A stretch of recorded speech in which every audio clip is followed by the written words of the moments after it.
राजा कागेमित्सु ने अपने लोगों की रक्षा के लिए राक्षसों से सहायता मांगने का निर्णय लिया। यह घटना दर्शाती है कि संकट के समय में मनुष्य क्या कर सकता है।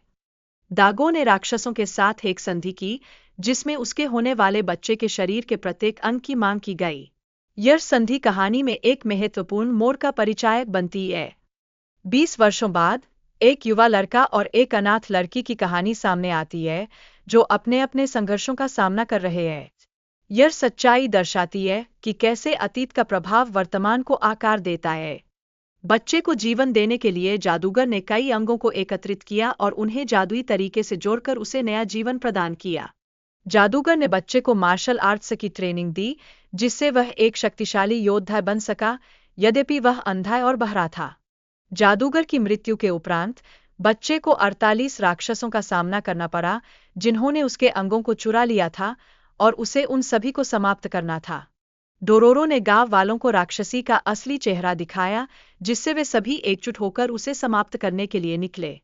हायाकी मारू ने अपनी विशेष तलवार से राक्षसी का अंत किया, जबकि बच्चों की आत्माओं ने भी उसे कमजोर करने में सहायता प्रदान की। हायाकी मारू ने कई अन्य राक्षसों का सामना किया, जिनमें एक पेड़ के रूप में छिपा राक्षस और एक राक्षसी छिपकली शामिल थे।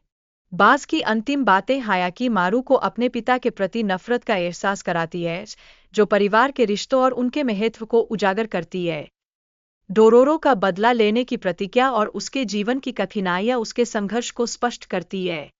यह दिखाता है कि कैसे अतीत का दर्द भविष्य को प्रभावित करता है। हायाकी मारू को अपनी असली पहचान का पता चलने पर मानसिक द्वंद्व का सामना करना पड़ता है। यह दर्शाता है कि पहचान कैसे व्यक्तिगत जीवन को प्रभावित कर सकती है। हायाकी मारू ने पहली बार अपनी चारों ओर की दुनिया को देखा, जिससे उसकी सोच में बदलाव आया। यह परिवर्तन उसकी आंतरिक शक्ति को उजागर करता है।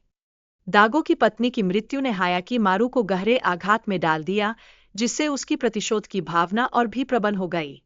अंततः हायाकी मारू ने अपने पिता की हत्या के बाद नफरत को छोड़ने का निर्णय लिया।